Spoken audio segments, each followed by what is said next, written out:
Welcome to FCC Supporters Square. For fans, by fans, and about fans. Here are your hosts, Mark Shipman and Matt Foreman.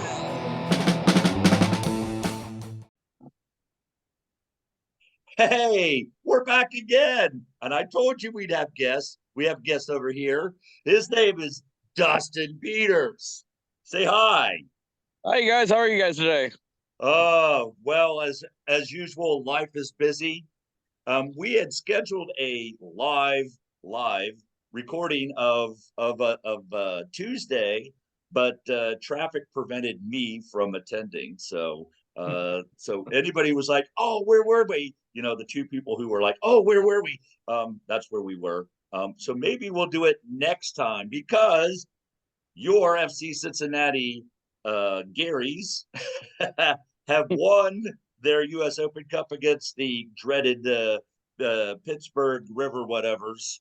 Nobody cares. There's river puppies. I don't know what the heck they are. They scored on home. We with a 3-1 trouncing. We'll talk about that in a minute. And that means the guy on your background photo, for people who are listening on audio, will likely show up at our place on August 23rd.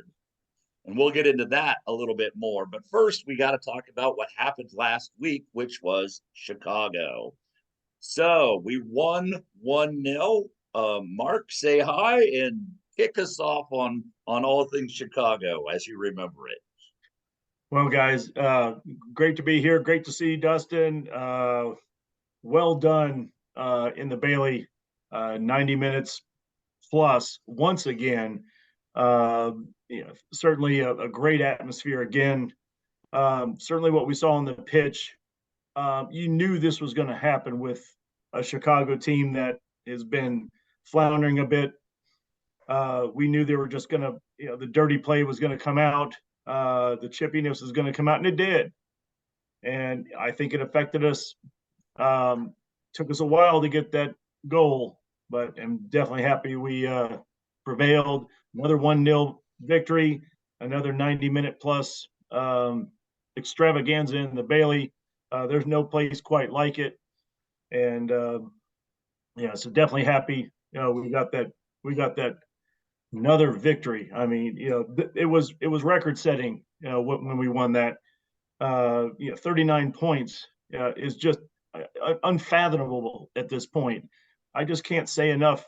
How well this team has played, and just the finding the ways to win. And it's not always the same player, but we're seeing the emergence of this guy right here, and it is just what a treat. What a treat. That we have in Alvaro Barreal. So I'm just, very happy for this team. And obviously with the news today on two fronts where we are signing a striker from Gabon and obviously this guy, oh my Lord. Well, there's another one.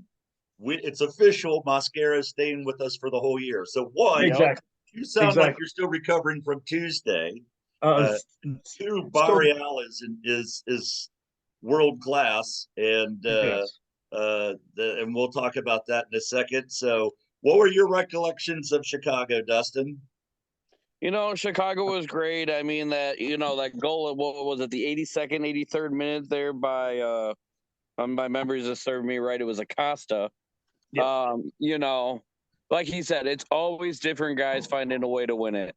Barreal against Chicago, or Costa against Chicago, Barreal against Pittsburgh, which we don't care about Pittsburgh. This is this team, right? It was earlier in the year. It was Acosta making a huge cross field pass for a goal. I think that was for the draw against Chicago, and then Arias making a spectacular long field pass that Acosta picks out, makes a juke, and hits it inside of our old friend Spencer Ritchie. Hate to be you, but we still love you. And then we've got the deal that he was just saying with Aaron being signed or going to be signed here shortly, which will be the transfer window. I think that'll be great help up front, and then Mascara stay until end of the year, which Noonan said is going to happen. So we've got. I think we just signed a guy that's we've been missing that extra wheel, right? With Brenner there, he gives that extra threat. You can't just focus on Vasquez. I mean, I think the happiest person in the building is got to be Brandon Vasquez. I would say that's probably the happiest right now. Not going to be just the guy, and Baji's been doing good. Santos is doing well. We have players, but now we have from I don't follow international soccer to that extent to know who's the best striker in the Turkish league, but the last player we signed from the Turkish league was Nebodo. So yes, if Albright knows about Nebodo, I trust his opinion on this guy, and I'm like, okay, we just now have an extra goal per game. If we have an extra goal per game, I don't care who's there. I don't care what Messi does. Yep. I read that somebody said Acosta's going to be stunting on Messi. That was pretty. I just can't wait for that matchup personally, because that's going to be a great matchup. Well, it's going to be crazy. So here's some facts. All right, let's just jump into Messi. Things I don't care about, but in this case, I actually do. I just read today that all tickets for Inter Miami, home and away, are sold out. Yep. All of them. Yes. All of them. They're gone. Yeah. Before they signed Messi, I'm going to Florida, and I mentioned it to my wife about a week ago. I'm like, we're going to Florida. Oh yeah, the FC Cincinnati's playing Miami. Wouldn't it be nice? She goes, yeah, let's just, instead of flying out of Orlando, let's fly down from Orlando to Miami. We'll just take a quick flight and then stay there, and that one day go watch the game and fly out. Now Messi's there. So I'm like, okay, now I'm already pot committed. I already bought the flights. I'm going there. I'm being there. Now I've got to get the away tickets. So hopefully they're not like $450 a ticket. Oh, man. I don't think Miami's going to do that. They might say it's going to be $100, but we'll see. Yeah. I'm going. There's just no, I've already done the rest. I might as well get the tickets. Yeah. And then the other game, we just found out that we are hosting Miami on August 23rd, which is my wife's birthday. So happy birthday, Sheila. We already know that we're getting at least 2 tickets. It sounds to me like all the other U.S. Open, where you're a season ticket holder, you get first crack at seats up to 6. My guess is you're only going to get what you get. Yeah. Whatever you have is whatever you're going to get, because that's all you're going to get. If there are any extras, they'll probably be bought up by other season ticket holders. So, because we were thinking, 4 seats, and then I'd go to the Bailey again. That's another topic that we'll talk about here. So, what are your thoughts, Dustin, on the Messi signing and just the general things that have been going on the last couple of days? Well, I think the Messi signing is great for MLS in general, because I don't know if you guys have seen the news from other players across Europe, but there are several players that are saying, hey, after this season, we want to go to MLS. I really like it. Okay, him coming here is making other players say, hey, we want to go there. So I think what a smart, say what you will about Apple TV, but ESPN and Fox Sports are not going to be sold in Europe, Africa, Asia, South America, but Apple TV does. They can show that anywhere. And now suddenly, when we're all excited about EPL games, there's going to be people in Europe who are going to follow it. And we're going to have, it's just, we've seen it already. We have a UK supporter group. We have a Ghana supporter group. Yeah. We're going to have all these, because it's going to be all teams, not just us.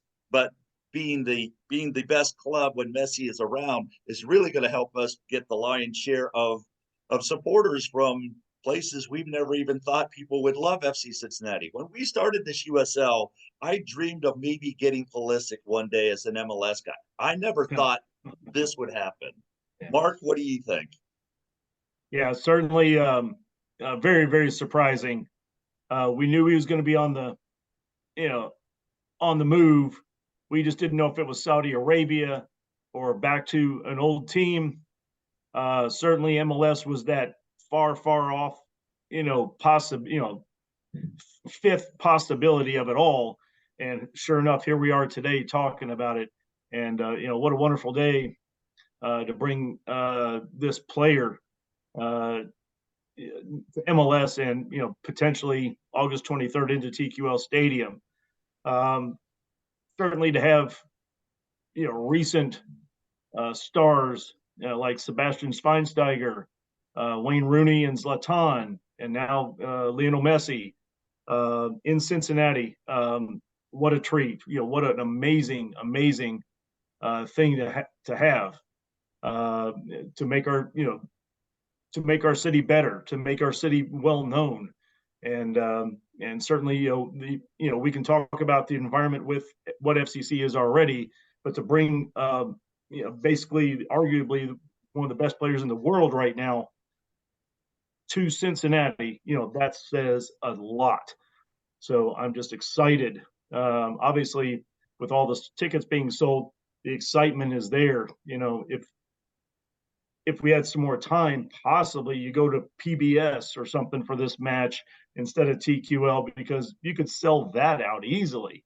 But obviously, they'll have their own decisions to make about anything like that. But geez, if you get a final, let's just say Messi makes the final of the U.S. Open Cup, they'll play it in Dolphin Stadium or something like that, because there's no way, I can't see it being played in Orlando Stadium. No, that's just crazy. Yeah.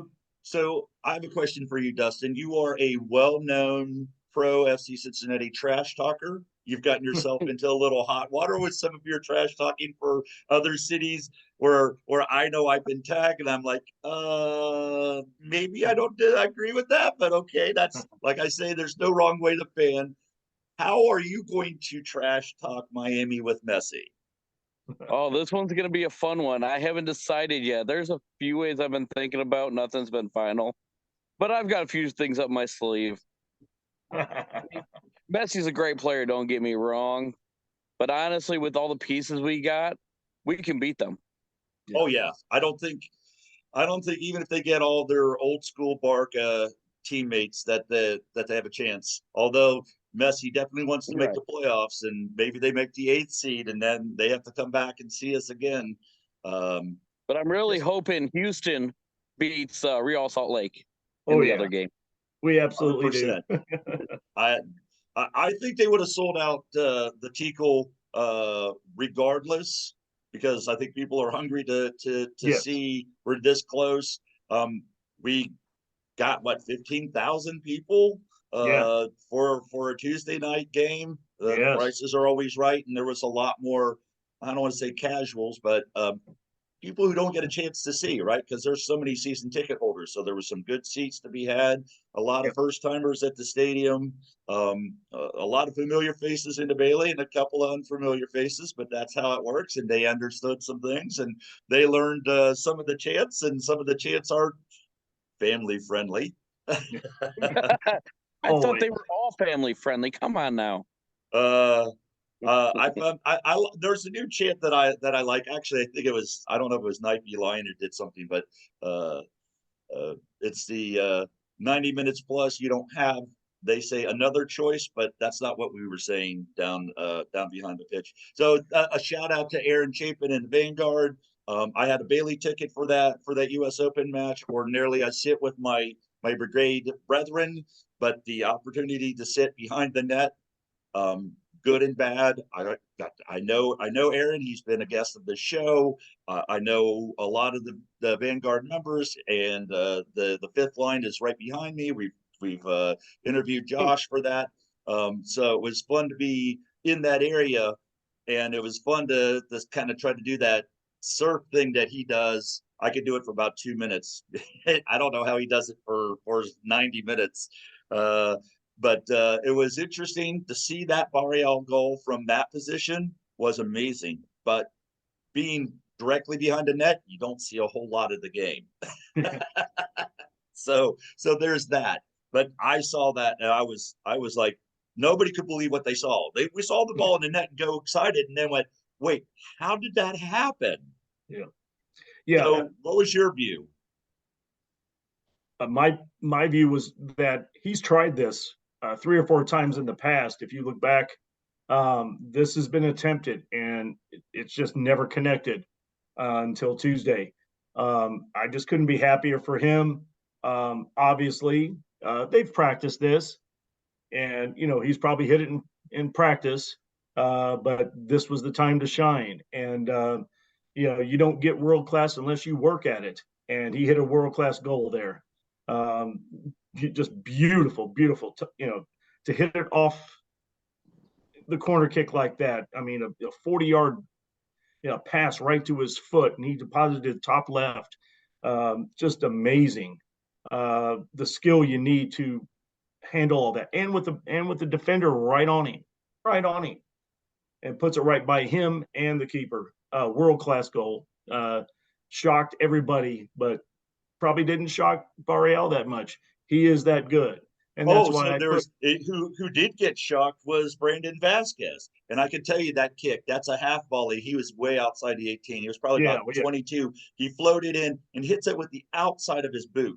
I'm telling you, hitting anything on a volley, half volley, with the outside of your boot, not the inside of your boot, the outside of your boot, and just to curve it right to where it needed to be. Yep. That's sublime. So, Dustin, how many times did you watch that video of that goal? The Barrio goal, several, and I'm still watching it here and there throughout the day because I still couldn't believe that it went like Those that. guys are the USL championship announcers. I watch the USL championships the last few years. Those guys see USL teams all the time. They try to hype up certain plays, and they lost their minds. They don't get to see goals like that. Yeah. So that was I've amazing. Been on Facebook browsing, and I've seen some groups down in like Richmond, Kentucky, that are like local soccer kids clubs, and coaches were like, "Dude, we got to go to an FC Cincinnati game." That was amazing. So when he scored the goal, Vasquez, there's a close up of him. He just puts his hand on his head with his mouth open, like, I can't believe you just struck that. I mean, this is the kind of soccer that we dreamed about when we were in the USL. It's these types of things. These players are so amazing, skillful, and it's also fun to root for them. They love us. After the game, they always show their love. It's amazing. The relationship between the fans and this team. You see that with championship squads. The Bengals do that. They score from different players score. We're doing that. The people who need to make a stop on defense in championship teams make that stop. We had 45 points last season. We have 39 now, and we still have half a season to go. It's blowing my mind. Right. So I think we still got over a half a season to go yet. Yeah, it's 18 games. It's amazing. But the run of 8 games and 25 games comes to a close on Saturday. It's Vancouver. Dustin, are you going to Vancouver? And what's your thoughts on the game? I actually am not going to Vancouver because my passport won't be here in time. So it won't happen this year, but it could happen next year. I do think we'll beat Vancouver. I think the guys are still wore out. They do need a break. I think at this point, it's going to be a close game in Vancouver. I think the adjustment for FC Cincinnati to play on turf instead of grass is going to be interesting because we haven't played on turf in quite some time. We haven't played Atlanta this year, and Seattle came to our place. So I don't think we've played any games on turf and watching that stuff bounce. And, Vancouver's just wily enough and we're tired enough to give us a good game. So it is the last game. But if we get a road tie or even a road loss, I'm not going to worry about it too much. But I think they have an opportunity to win. Mark, what do you think? Yeah, I've only seen Vancouver a couple of times, and they seem pretty fluent, but I don't see a lot of extra speed on this team that we have. I think we can get behind the defense with a couple of good place passes. And, so I'm thinking, we're going to get up there and get a 2-0 victory. We got an extra day of rest, thankfully, with the Tuesday match. And now, having an extra day, I think, is going to mean the world because every day counts in this crazy schedule we've had. I'm happy that the gents are going to get a little bit of R&R to finally heal and catch their breath a little bit. So hopefully an extra day is going to mean a pretty emphatic result out in Vancouver. So that's what I'm looking forward to. And but yeah, who's hotter right now? And that's why I put the two pictures up here. I mean, this guy is on fire right now. Of course, this guy is coming to town possibly on the 23rd of August. But I think we got the hottest guy on our team right now. So kudos to Barrial. Yeah, that free kick he took, what was that, last week? That was top notch too. It's the bad news is that we had to play 8 games in 25 days. Yeah. The good news is that we have played the most brutal part of our schedule unscathed to this point. So like I said, win, lose, or draw, they get some time off. Hopefully they come back with 3. That's 42 points at the midway point. 8, we will still be at least 8 points clear of our second place team. I don't know, some team down south who thinks they're a rival. Some guy named Denzel. I don't know. I don't know. I don't know what I don't know what's wrong with him. I don't know why he everybody kind of sometimes just I want to hate you, and I'm like, but I don't even know who you are. I don't care. He made the announcement, I'm coming to Cincinnati for the Nashville game. What is that, July 15th? Yes. Okay. Well, sure. you and 25,512 other people are going to be there too. That's all I'm thinking. Yeah. So let's talk about fandom, because we've had a lot of getting together and whatnot, but we do have a guest. It is Dustin Peters. If you have not seen him, he does sit in the Bailey. And how would you describe your outfit? Because I say this all the time, every time. There's no wrong way to fan. I love seeing other fans wear capes. I love it. Describe your attire. Well, I have a orange and blue bodysuit. I also do wear this. Nice. So this was a custom-made mask out of Mexico. I found it online, and when I seen the colors, I mean, it was late at night, and I'm like, dude, I gotta have it. So I bought it. Then I have an orange and blue bodysuit, which that will be, because it's summertime, I'm going to be changing that out. I'll have a new orange and blue suit, but it's not a bodysuit.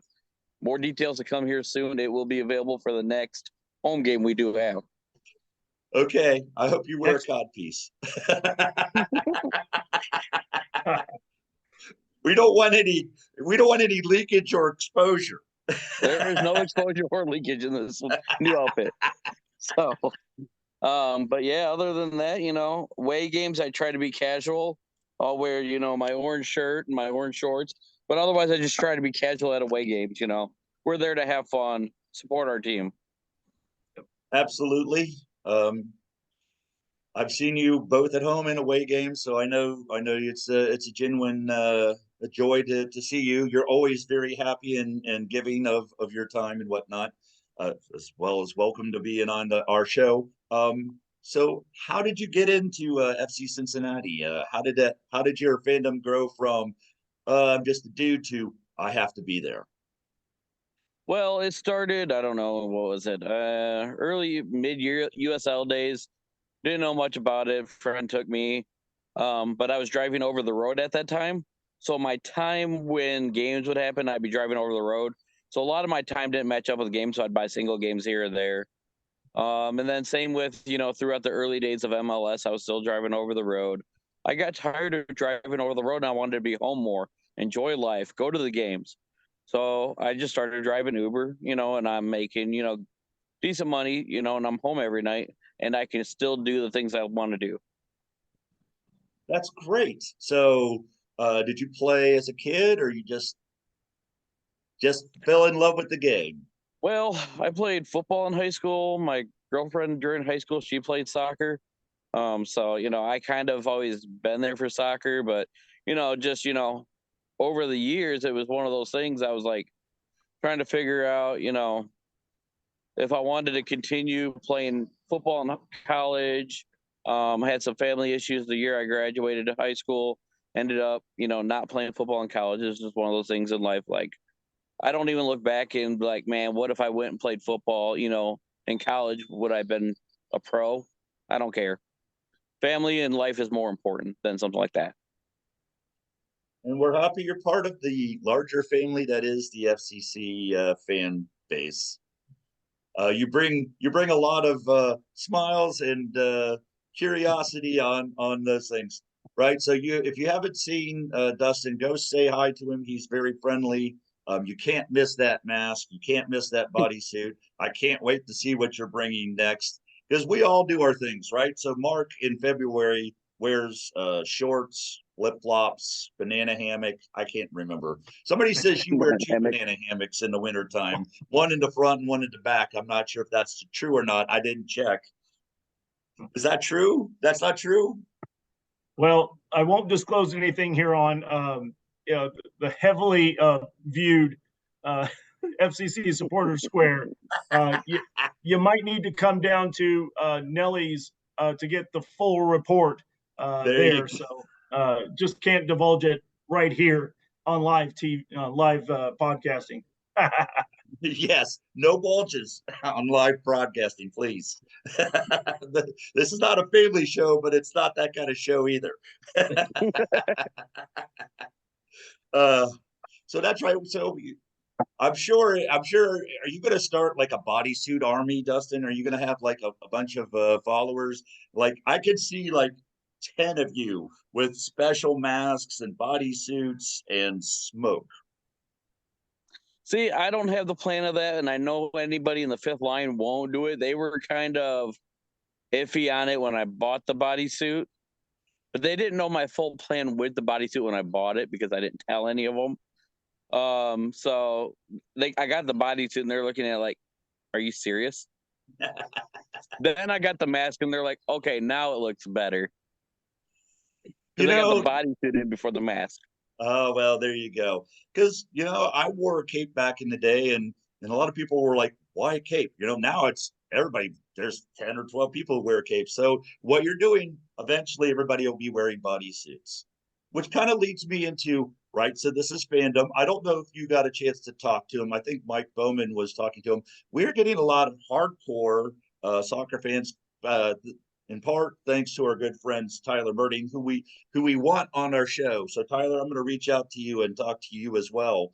But also Bangalorian, who also talked to his other hardcore. So now I heard the Bengals Captain Obvious went to the Bailey and almost lost his voice. And Mark, I think you said it right with, well, then you did it wrong if you have a voice. Yes, for sure. So did you get a chance to see him? Did anybody get a chance to see him? What do you guys feel about Bengals fans now coming to the games? I actually heard somebody go, we need to march to Paycor Stadium. I think some of that stuff, they know that we're having a good time. They're kind of to take some of our traditions to their place. What do you guys think about Bengals fans at FCC games? I love it personally. I mean, if you're a fan of any Cincinnati team and you're not really, let's say you're not a fan of soccer yet, you don't know much about soccer, go to a FCC 2 game. They're at NKU Stadium. They're free. You just walk into the gate, watch the game. It's a lot calmer, a lot quieter. There ain't as much chanting there. I mean, I'm there heckling the other team's coach a few times here and there. But, it's something, if you don't know much about soccer, it's a great way to learn with these younger players. Or come with somebody knowledgeable. It's really, we are all fans, and they're FCC's ticket holders who are season ticket holders of the Bengals. It's not a zero-sum game where I have to love football, I cannot love soccer. You can love both. You can have football as your passionate round love. But for something to do in the summertime, it's an exciting place to be. And to a person that I've seen who have gone to those games, everybody's excited. As a matter of fact, I think their friends are from out of town are going, I need to go to a game. So join the bandwagon. We'd love it. We love that when the Bengals play well. Nobody wants the Bengals not to win a Super Bowl or the Reds to win the World Series. We're all Cincinnati first. So come join us. Come find us. We love talking. We love talking to you people. For sure. So where's your support bar, Dustin? Holiday Spirits. It's right on Race there, Ray Street. Yep. So we do have I don't know if it's been mentioned on here since it's been released, but a Fifth Line beer on tap. Oh, over nice. at Holiday. It helps when you have a brewer in your midst. Yeah. It does. It's like a light lager. It's really great. I'm not a fan of the the 9.4, 9.5, whatever those are. I do like the light ones myself. So when they announced it was going to be a light one, I was kind of excited for it. So, well, Josh, you said we'd have a beer sometime. So it's now almost summer. I'm looking out. The smoke is almost cleared. Hit me up, DM me. I want to slide into my DMs, as the kids say, and let's beer me. Yes. Mark seconds that emotion. For sure. I do like mine at least in weight a little lighter. So this is beautiful for me. So JMO is always welcome, always. Always beautiful. Well, we're almost out of time, so let's quickly give the score for Saturday. Dustin, we start with you. I'm going to say 2-1 Cincinnati wins. Okay, Mark. I'm going to get it with a 2-0 victory. I think this team plays valiantly, and Celentano just does his job. Defense just does its job. We get Hagelin hopefully back, and Mascara, of course. I think defense is going to reign. Down goes Vancouver, and another 3 points for us. I think it's going to be tough. I think we're going to grind out the most obvious scoreline, 1-0. That's what we always do. We always think it's going to be something else. It's going to be a 1-0. I think it's going to be a 1-0 FC Cincinnati scoreline. I think it's going to be good, and I think once they do that, they'll have a break, and we'll really get a full sighting of this team. So, well, we're just about out of time here. Dustin, thank you for joining us. It was. I know you've been eager to be on this. We're trying to find slots for you. We really appreciate your viewership, and thank you for coming to our show. You're welcome. If anybody wants to come down, hang out, it sounds like Vanguard and select Fifth Line members will start hanging out at the new Hard Rock area, watching MLS games on game days. Nice. There you go. Another Nice place stuff. to be. So if you want to watch Vancouver, because it is an away game, Hard Rock is another opportunity to meet your fellow fans and hang out and chant. Good stuff. Yeah, our man Dalton, I think he's with the Pride. I think he works over there in one of their sportsbook environments. So yeah. Yep, that's where they got a little sportsbook lounge area, and that's where it's at. So nice. Very good. Very good. Mark, you have the last word. Well, with all the terrible forest fires that are going on right now in Canada, we are absolutely seeing the aftermath of the smog and smoke coming down, even as far as Cincinnati here and beyond. I'm wearing the shirt for FD Cincinnati that honors our firemen, the thin red line that goes to work every day to keep our environment safe. So we're just thankful for those firemen, and we're praying for them that they are safe in this terrible, terrible catastrophe up there in Canada. Shout out to RD Craft. Amen. Well, that's all the time that we have here for FCC Supporter Square, which I didn't say at the beginning of our show, but you guys know at this point who we are. Um, we are so excited and happy to have Dustin with us. If you guys are trying to figure out how to fan ideas, look at Dustin. You can do whatever you want. That's the way to roll because he is one of a kind, and we love him for it. So for Dustin and Mark, I'm Matt Warman signing off. We'll see you next time here in FCC Supporter Square.